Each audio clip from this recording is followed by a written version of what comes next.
Subscribe कीजिए daily trending news channel को और बेल आइकन को दबाइए लेटेस्ट न्यूज सबसे पहले पाने के लिए। बिस्मिल्लाहिर्रहमानिर्रहीम। चंद दिन पहले मकबूजा कश्मीर में पुलवामा में वाक़या हुआ और मैंने उसके ऊपर तभी रिस्पॉन्ड करना था क्योंकि पाकिस्तान के ऊपर इल्ज़ाम लगाया गया। लेकिन हमारा एक बहुत अहम विज़िट थी क्राउन प्रिंस सऊदी अरेबिया की, इन्वेस्टमेंट कॉन्फ्रेंस थी जिसकी हम बहुत देर से तैयारी में थे।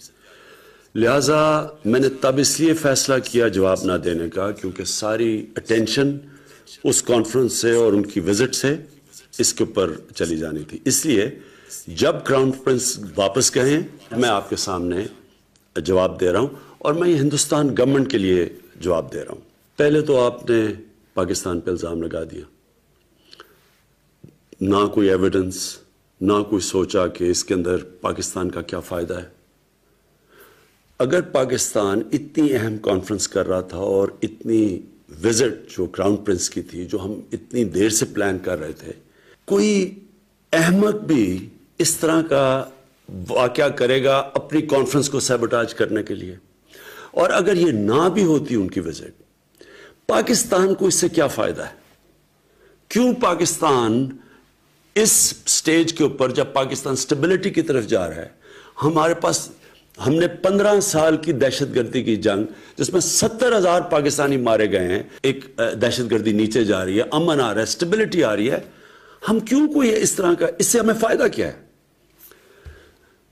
और मैं ये भी सवाल पूछना चाहता हूं हिंदुस्तान की गवर्नमेंट से कि अगर आपने माजी के अंदर ही फंसे रहना है और हर बारी किसी किस्म का कोई कश्मीर में सानिया हो आपने पाकिस्तान को जिम्मेदार ठहरा देना है, तो बजाय ये कि आप कश्मीर का मसला उसकी तरफ कोई डायलॉग शुरू करें, कोई आगे बढ़े, ये तो बार बार पाकिस्तान को एक विपिंग बॉय बनाए रखेंगे आप।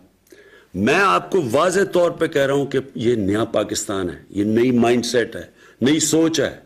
हम ये समझते हैं कि हमारे इंटरेस्ट में है कि ना हमारी ज़मीन से कोई जाके बाहर दहशतगर्दी करे और ना बाहर से आगे कोई पाकिस्तान में दहशतगर्दी करे।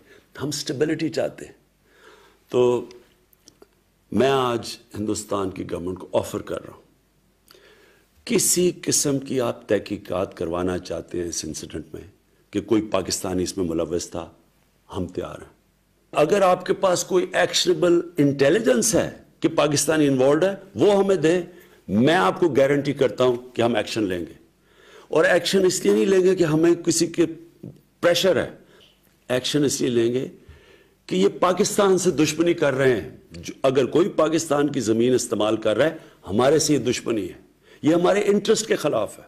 और दूसरी चीज़, जब भी हिंदुस्तान से हम डायलॉग की बात करते हैं, हिंदुस्तान की प्री कंडीशन होती है कि पहले दहशतगर्दी की बात की जाए।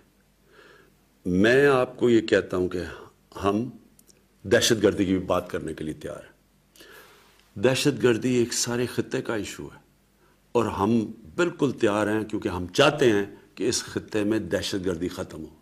पाकिस्तान वो मुल्क है जिसको सबसे ज़्यादा दहशतगर्दी से नुकसान हुआ है। 70,000 पाकिस्तानी मारे गए हैं दहशतगर्दी में। हमारा $100 अरब से ज़्यादा नुकसान हुआ है दहशतगर्दी से। लिहाजा हम तैयार हैं आपसे बात करने के लिए। लेकिन मैं आपसे आखिर में 2 चीज़ें कहना चाहता हूँ। देखिए, हिंदुस्तान में एक नई सोच आनी चाहिए, एक इंट्रोस्पेक्शन आनी चाहिए कि क्या वजह है कश्मीर के नौजवान उस इंतहा पे पहुंच चुके हैं जो वो मौत का उनका खौफ ही उतर गया है। कोई तो वजह होगी। क्या आप समझते हैं कि ये वन डायमेंशनल ऑपरेशन, जुल्म करना, मिलिट्री के जरिए मसला हल करना, क्या ये अगर आज तक कामयाब नहीं हो तो आगे कामयाब हो जाएगा?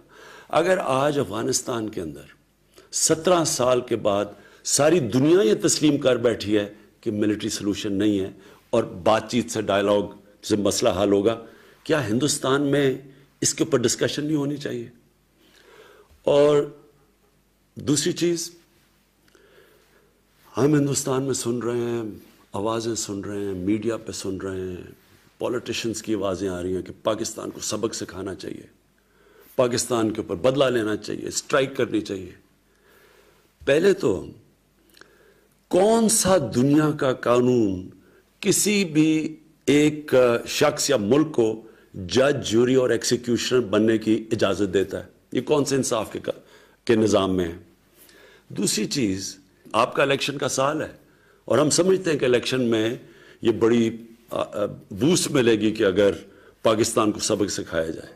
اگر آپ یہ سمجھتے ہیں کہ آپ پاکستان کے اوپر کچھ کسی قسم کا حملہ کریں گے، پاکستان ریٹیلیٹ کرنے کا سوچے گا نہیں، پاکستان ریٹیلیٹ کرے گا۔ پاکستان کوئی اور دوسرا راستہ نہیں ہوگا ریٹیلیٹ کرنے کے بغیر، جواب دینے کے بغیر۔ اور اس کے بعد بات کدھر جاتی ہے؟ ہم سب جانتے ہیں کہ جنگ شروع کرنا آسان ہے، شروع کرنا تو جنگ انسان کے ہاتھ میں ہوتی ہے، لیکن جنگ ختم کرنا انسان کے ہاتھ میں نہیں ہوتی۔ یہ کدھر جائے گی بات اللہ بہتر جانتا ہے۔ اس لیے میں یہ امید رکھتا ہوں کہ بیٹر سینس ول پریویل، ہم اس میں عقل کریں گے، حکمت استعمال کریں گے، اور یہ مسئلہ جو آخر میں حل ہوگا جس طرح افغانستان میں، یہ بھی ڈائیلاگ اور بات چیت سے حل ہوگا۔